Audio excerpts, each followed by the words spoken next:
नमस्कार। बात को समझो में एक बार फिर आप सभी का स्वागत है। आज बात तुर्की की और तुर्की की उन दो शख्सियतों की जिन्होंने पूरी तरीके से देश की दिशा ही बदल दी। एक ने कैसे देश को आधुनिक प्रगतिशील बनाने की कोशिश की और दूसरे ने कैसे उसको पिछड़ा और दकियानूसी बनाने में कोई कसर नहीं छोड़ी। जी हाँ, सबसे पहले हम बात करेंगे तुर्की के इतिहास की और फिर बात करेंगे इन दोनों हस्तियों की। सबसे पहले तुर्की में आए मुस्तफ़ा कमाल अतातुर्क, और मुस्तफ़ा कमाल अतातुर्क वही व्यक्ति है जिसकी वजह से भारत में युवा नेताओं को युवा तुर्क कहने का प्रचलन बढ़ गया। ये जो मुहावरा आया है ये वहीं से आया है। तुर्की के तुर्क जो थे अतातुर्क, उन्होंने उस तुर्की को जो पूरी तरह से कट्टर इस्लामी राष्ट्र बनने की ओर बढ़ चला था, तो उसको एक आधुनिक राष्ट्र बनाया, एशिया के लिए यूरोप की खिड़की खोली, समाज में आधुनिकता लाई, मस्जिदों को पुस्तकालयों और विद्यालयों में बदल दिया। जो मस्जिद विवाद का कारण बनी थी हाया सोफिया, उसको संग्रहालय में बदल दिया और पिछड़ेपन की सोच को नए समाज में लाने के लिए कोई कसर नहीं छोड़ी। और एक अभी इस वक्त के जो मौजूदा राष्ट्रपति हैं तुर्की के, जो अब तुर्कीय हो गया है, उनको जो अर्दगोन है, उनको किसी भी तरीके से वापस उस कट्टरवाद की ओर लौटना है, इस्लामिक कट्टरवाद की ओर लौटना है। और उन्होंने तो अभी जो ऑपरेशन सिंदूर हमने किया उसमें पाकिस्तान का साथ देने में कोई कसर नहीं छोड़ी। हालांकि इसका परिणाम भी वो भुगत रहे हैं। न वहाँ से सेब आएंगे, न उनकी कंपनी सेलेबी यहाँ पर हमारे हवाई अड्डों पर जो भी सेवाएं दे रही थी वो दे पाएंगी। और इसके साथ ही हमारे देश के लोगों ने भी अब पर्यटन के लिए तुर्की न जाने की सोच ली है। लेकिन तुर्की से तुर्की जब ये देश बना है तो हमको उसका इतिहास समझने की ज़रूरत है, वर्तमान समझने की ज़रूरत है। और इसीलिए मैं कोशिश करूँगा कि तुर्की के इतिहास में जो परिवर्तन क्यों आया, जहाँ से वो वहाँ पहुँच चुका है, जब भारत के लोग भी अब उसको पाकिस्तान के साथ हमारा जो अभी संघर्ष हुआ है उसके बाद दुश्मन नंबर 1 के रूप में देख रहे हैं। तो सबसे पहले बात करते हैं मौजूदा तुर्की के अस्तित्व में आने की।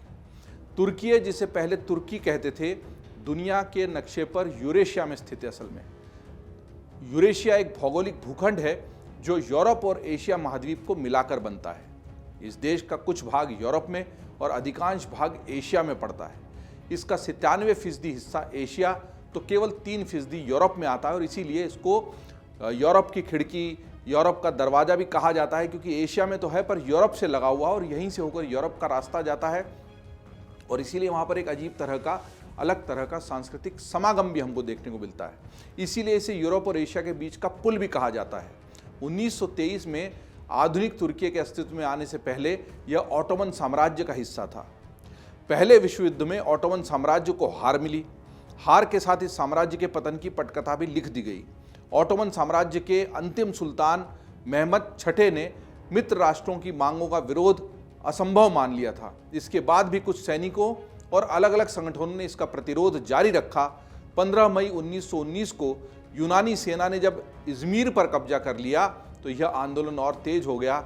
इस आंदोलन में मुस्तफ़ा कमाल अतातुर्क एक नायक के रूप में उभरे। मुस्तफ़ा कमाल युद्ध के दौरान ऑटोमन सेना के एक सफल अधिकारी थे। प्रथम विश्व युद्ध के बाद कमाल को एक आधिकारिक मिशन पर समसून भेजा गया। वहां पहुंचते ही उन्होंने सरकार की इच्छा के खिलाफ प्रतिरोध को संगठित करना शुरू कर दिया।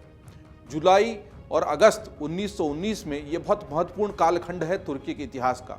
जुलाई और अगस्त 1919 में एर्जुरम और फिर सितंबर में सिवास में देशव्यापी जो बैठक हुई प्रतिनिधियों की, उनकी एक कांग्रेस आयोजित की गई, सम्मेलन आयोजित किया गया। और इसके बाद अनातोलिया और रोमेलिया के अधिकारों की रक्षा के लिए एक संघ की स्थापना हुई। मुस्तफ़ा कमाल इसकी कार्यकारी समिति के अध्यक्ष बने और उन्होंने आंदोलन का नेतृत्व किया। 4 साल तक चले संघर्ष के बाद 29 अक्टूबर 1923 को तुर्की देश को गणराज्य घोषित कर दिया गया। मतलब जो एक संघर्ष चल रहा था, एक ऑटोमन साम्राज्य था, प्रथम विश्व युद्ध समाप्त हो गया था, लेकिन ऑटोमन साम्राज्य का पतन पूरी तरीके से तब नहीं हुआ। तो जो संघर्ष चल रहा था उसके विरोध के नायक कमाल अतातुर्क बने और इसी वजह से गणराज्य घोषित हो पाया। मुस्तफ़ा कमाल इस नए गणराज्य के पहले राष्ट्रपति चुने गए।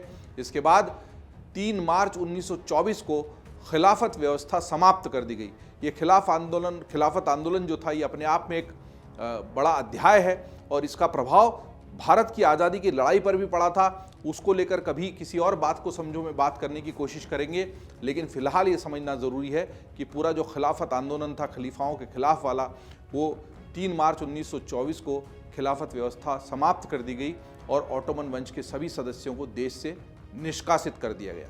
20 अप्रैल 1924 को तुर्की ने एक पूर्ण गणतांत्रिक संविधान अपनाया। इसमें इस्लाम को राज्य धर्म के रूप में बनाए रखा गया था। लेकिन देखिए, बड़ा टर्निंग पॉइंट है, जब शुरुआत में संविधान बना तो इस्लाम को राज्य धर्म माना गया, मतलब राज्य का धर्म था, राष्ट्र का धर्म इस्लाम था। लेकिन अप्रैल 1928 में इस प्रावधान को हटा दिया गया। इसके बाद तुर्की एक पूर्ण रूप से धर्मनिरपेक्ष गणराज्य बन गया।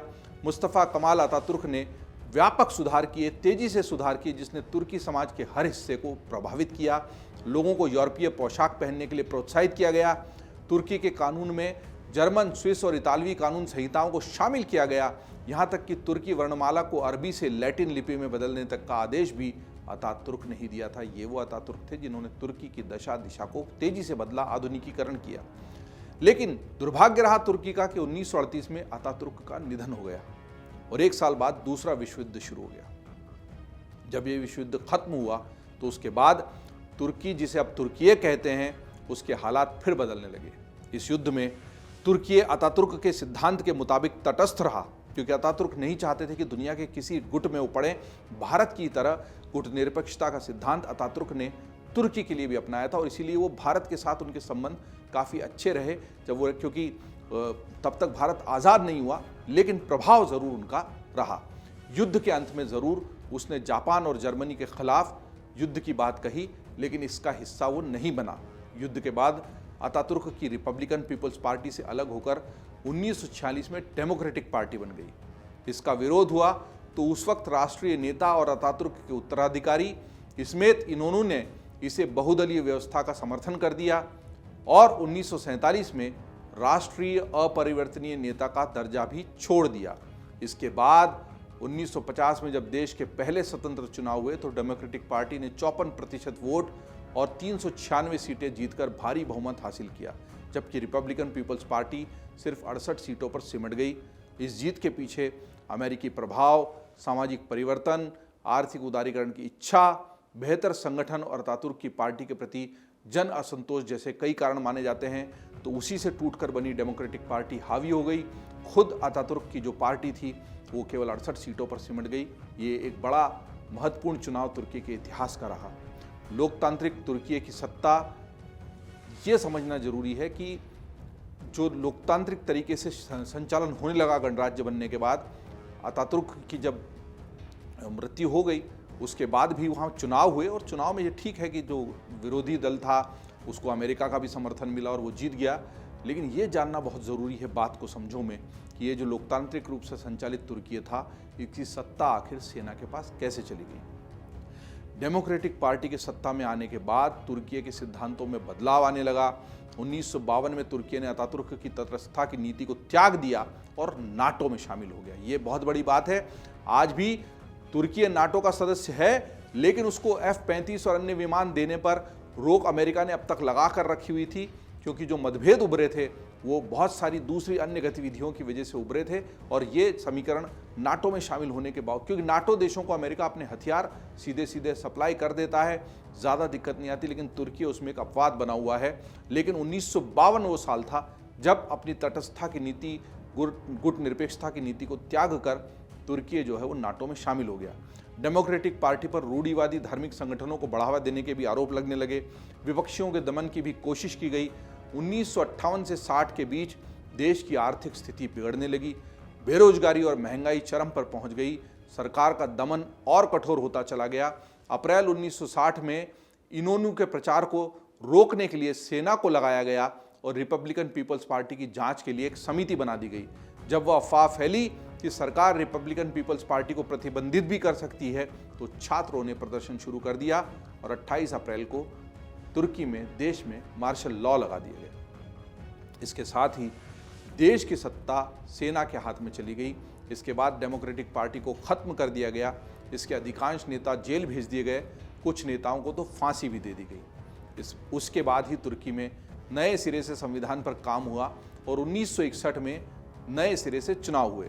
तुर्की में इस्लाम समर्थक पार्टियों का तंत्र अपनी पकड़ तेजी से तब से बनाने लगा। तो ये एक सैन्य शासन आया, सेना ने डेमोक्रेटिक और रिपब्लिकन पार्टी दोनों को तोड़ दिया एक तरीके से।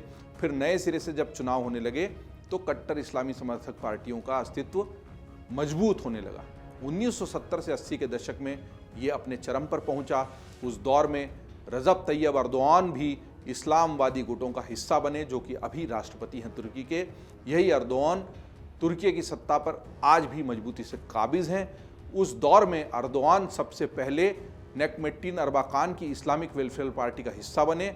जैसे जैसे इस पार्टी की लोकप्रियता बढ़ती गई, अर्दोआन भी ताकतवर होते चले गए। ये समझना चाहिए कि ये सब स्थिरता नहीं बनी रही अर्दोआन के मजबूती के बावजूद। तो तुर्की में 1980 में एक बार फिर मार्शल लॉ लागू कर दिया गया। 1983 में नए सिरे से चुनाव हुए तो तुर्गुत ओजल की मदरलैंड पार्टी को जीत मिल गई। एक साल बाद ही 1984 में कुर्दिस्तान वर्कर्स पार्टी ने देश की सत्ता के खिलाफ अलगाववादी गुरिल्ला युद्ध शुरू कर दिया। 1992 में तुर्की के 20,000 सैनिकों ने इराक में स्थित अलगाववादियों की पनाह पर हमला कर दिया। इसके बाद ही देश में तेजी से सत्ता का इस्लामीकरण शुरू हुआ। 1994 में जो इस्लामीकरण शुरू हुआ उसमें पार्टी ने जो है अर्दोआन को इस्तांबुल में मेयर के पद का उम्मीदवार बनाया और उन्होंने इस पर जीत भी हासिल की। इसी के साथ अर्दोआन का देश के सबसे अहम शहर में शासन शुरू हो गया। अगले 4 साल उन्होंने अपनी राजनीति को और मजबूत किया। 1996 में तुर्की की सेंटर राइट विचारधारा वाला गठबंधन खत्म हो गया और वेलफेयर पार्टी के नेता नेकमेटीन एर्बाकन सत्ता में आए। 1922 के बाद ये पहली बार था जब तुर्की में इस्लाम समर्थक सरकार का नेतृत्व कर रहे थे। हालांकि एक साल बाद ही सैन्य विद्रोह के चलते ये सरकार गिर गई। 1998 में वेलफेयर पार्टी पर प्रतिबंध लग गया। अर्दोआन पर नस्लीय नफरत भड़काने के आरोप लगे और उन्हें इस मामले में दोषी भी पाया गया। इस मामले में उन्हें करीब 4 महीने जेल में भी रहना पड़ा।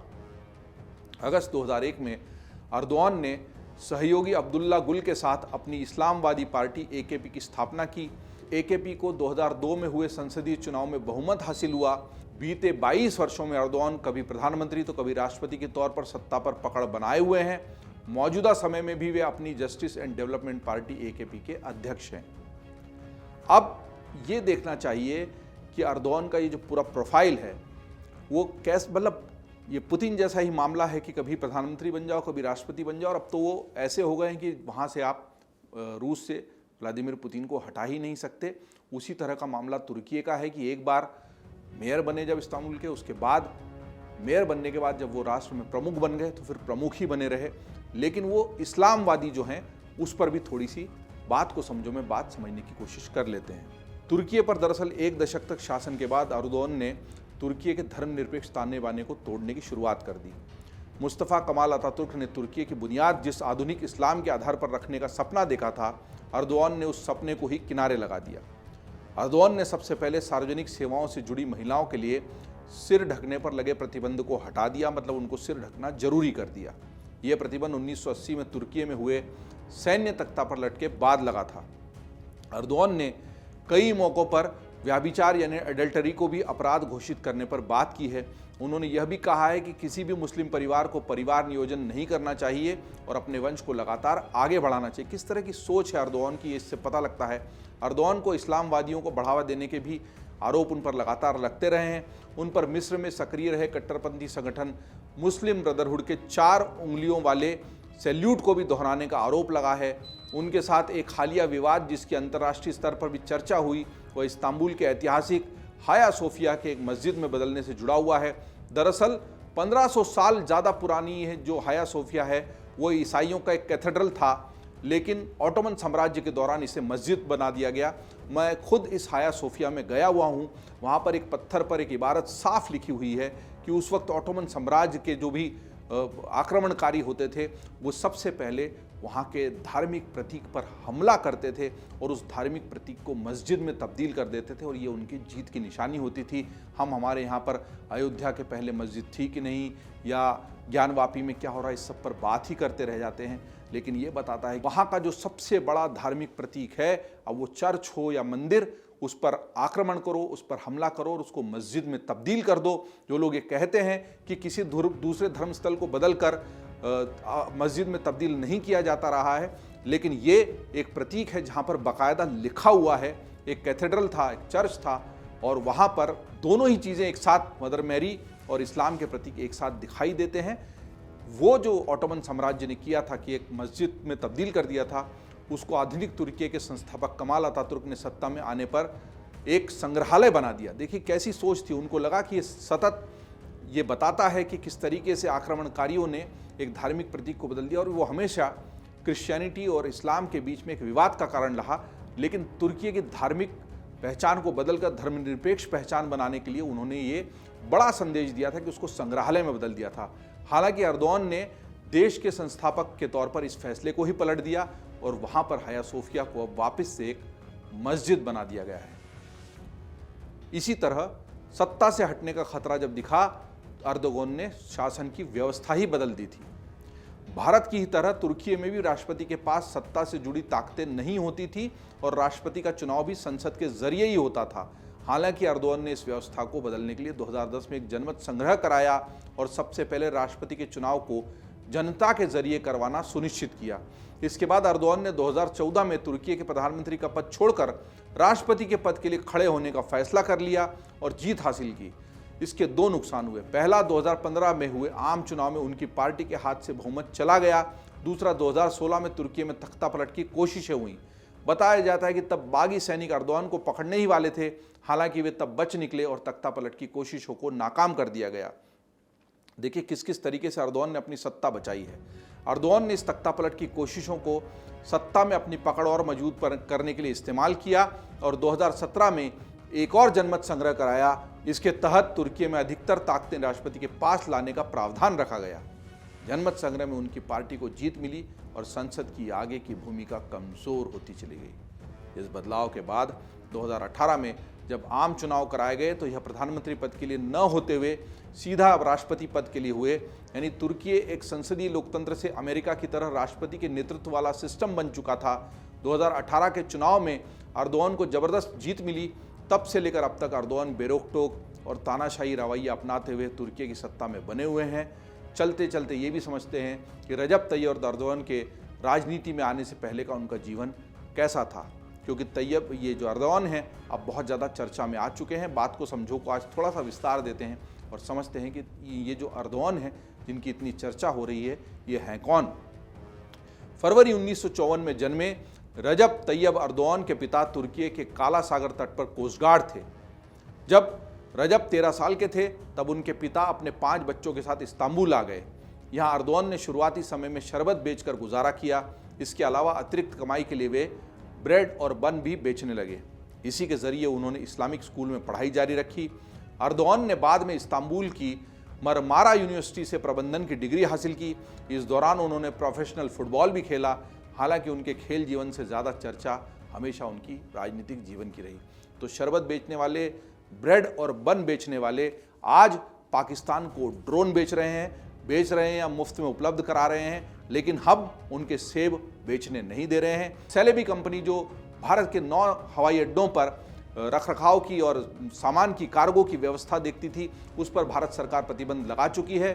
दिल्ली की प्रतिष्ठित जवाहरलाल नेहरू विश्वविद्यालय से उनका MOU जो है वो रद्द किया जा चुका है। ऐसे ही कई और कदम उठाकर तुर्की को ये सबक दिया जा रहा है कि एर्दोगान अपनी सोच में और अपनी सनक में कुछ भी करने की सोचेंगे तो वो सफल नहीं हो पाएंगे।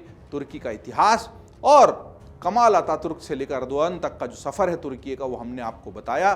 बात को समझने और समझाने का ये सिलसिला जारी रहेगा। अन्य खबरों के लिए आप देखते रहिए अमरउजाला.com। अगर आप ये वीडियो YouTube पर देख रहे हैं तो हमारे चैनल को सब्सक्राइब कर बेल आइकन दबाएं और Facebook पर देख रहे हैं तो हमारे पेज को लाइक करें।